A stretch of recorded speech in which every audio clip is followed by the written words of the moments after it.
Hey guys, welcome back to the channel. My name is Kimothy and on the channel speak everything personal finance. In today's video, I'm going to tell you why credit cards are keeping you broke. So first, credit cards don't make you rich, they make the banks rich. And it's absolutely insane the amount of interest that these banks are getting on their money.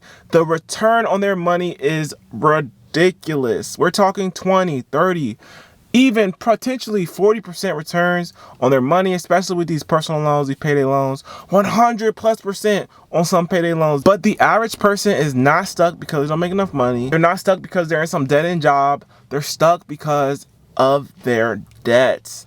They're stuck because these credit card debts, these personal loans, these car loans are eating at their money every single month, and they just don't realize it. So the first thing that credit cards are doing to keep you broke is they're making you believe that you can spend more money than you actually have. Now, when you get a credit card, you typically get a credit limit. Now, that limit could be $1,000, $5,000, $10,000. It's all really dependent on your credit and how your spending is. Now, as time goes, credit card companies will raise your limit in hopes that you spend more. And then when you spend more, you may not be able to pay that much off because you overspent your money. You weren't budgeting properly, especially with a credit card when it's so easy to literally tap. You can literally tap your phone. You don't have to insert anymore in a lot of places. You literally tap your phone and you connect your credit card to your phone. You could tap it. When you switch credit cards, you ever lose your credit card, it automatically updates on your phone. Or you just pull out your credit card, tap, you don't got to put anything in, and that's $50 or $100 or $200 spent within a second. And to be honest, when you tap with these credit cards, it removes the emotion. It's so much harder to pull out that cash, that thick wad of money out your pocket, count it, 20, 20, 20, 20, hand it over.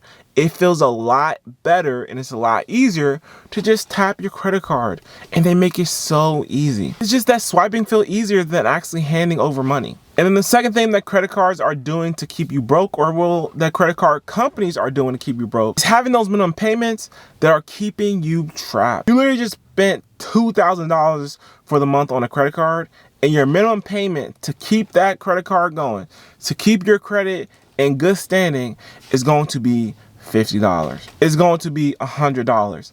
It will take you years and years and years if you continue to pay the minimum payments on these credit cards. But that's the whole game. Pay this minimum balance on this credit card, and that means that the bank gets that 30% interest on that $2,000. Absolutely insane. And people are doing this every single month, just paying the minimum because it looks way better. It's way easier to pay $100 off your credit card than paying the whole balance. And a lot of times you might not even have enough money in your account to pay off your credit card. So you say, oh, I'm just going to pay off the minimum so I can keep my credit up. I don't default with the bank. I'm just going to pay $50 and call it a day, and we'll just deal with it later. And then when this credit card is maxed out, we'll open another one. And then that credit card minimum balance is going to be like $75. So now we're paying $100 or however much it is for these two credit cards that are maxed out. And that's the trap that people get caught in all the freaking time. And you feel like you're handling it, but you're paying interest. You're paying so much interest on this money. It's like if you were to invest in the stock market and you were guaranteed a 20% return or a 30% return, you would definitely do that. So this is what these credit card companies are getting. They're getting 30% returns on their money guaranteed because majority of people are just paying the minimum on these credit cards. But what you need to do is not pay the minimum. You need to pay these credit cards off in full every single month. So make sure that you're not running these credit cards up every single month to the point where you cannot pay these off because you don't have enough cash flow coming in. And the third thing that credit cards are doing to keep you broke is they're making you believe that these rewards are super valuable. These points are super valuable. They're only valuable if you use them properly and if you actually pay your credit card off every single month. Oh my gosh, yes, I get 2% cash back, or I get 2x on flights if I book through this credit card. But if you're not paying the credit card off, then you're going to have 30% interest rate on your credit card. It's absolutely insane. The mindset, the ideas that these people have about their credit card points and all these cashback rewards. It doesn't matter if you're not paying your credit card off every month. Hopefully you guys understand that. Math company is charging you a 30% interest rate because you're not paying this card off every single month. But yet they're giving you 2% cash back on your money. Now they're getting interest at 28% instead of 30%. It's a losing game. You have to pay these credit cards off every month if you want these rewards to work. And I love my credit card. I use it for everything, but I make sure I pay it off every single month because, like I said, if you're not paying off every single month, the rewards that you get from it don't mean anything. And the fourth thing that credit cards do to keep you broke is that they normalize lifestyle inflation. Because you have a credit limit of $5,000 or $10,000, you think that you can spend $5,000 or $10,000. But at the same time, you only bring in $3,000 a month or $4,000 a month. So how are you gonna pay this credit card off? You have a cap on the amount of money that you spend. The credit card may make you think that you have endless money to spend. You have no cap on the amount of money to spend, when that is completely false. You want it now, you put it on a credit card. You want it later, you can still put it on a credit card and pay it later. It's absolutely insane how some people spend on credit cards. They'll literally spend for a whole trip when they don't even have the money in their account, they don't have the money in their savings.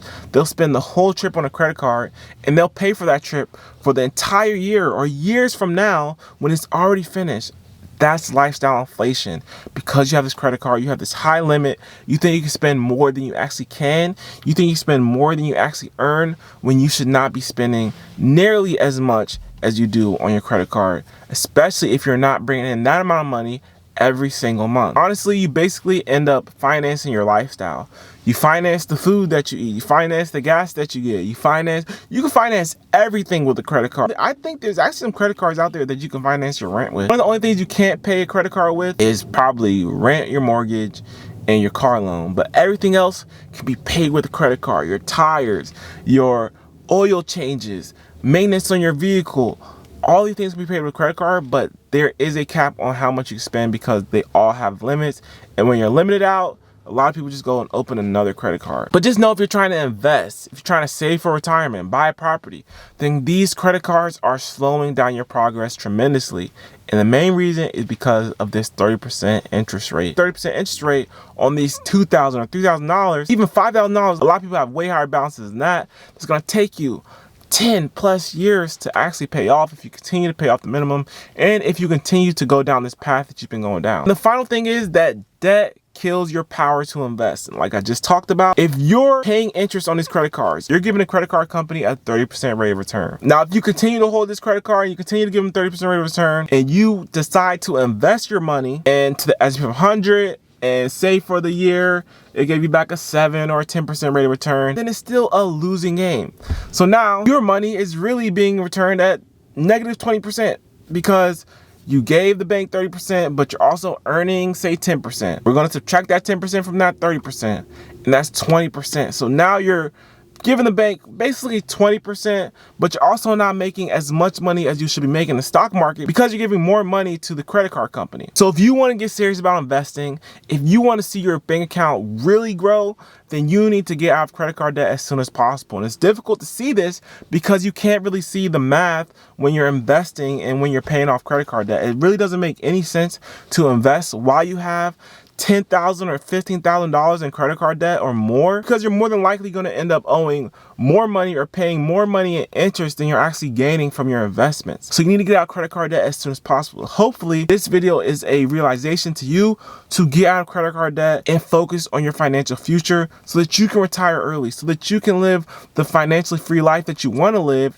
and not be a slave to credit cards. So ask yourself, do you use credit cards and do you pay them off every single month? Because it is killing your ability to invest. It is killing your retirement. It is killing your finances in this very moment. You are giving these companies a 30% guaranteed return on their money. And if you're investing, you may be getting a 7% or a 10% rate of return. So it's a complete losing game. So you need to get out of credit card debt as soon as possible and stop buying stuff that you can't afford. Stop spending more money on your credit cards than what you actually bring in every single month, because you're never going to be able to pay these credit cards off. And to be honest, if you continue to go on this path, then you're more than likely never going to be able to retire, especially with a good chunk of money so that you can live a comfortable life in retirement. Hopefully you guys enjoyed this video, and hopefully this video was an eye-opener for some people out there that are watching it, and I'll see you guys in the next video.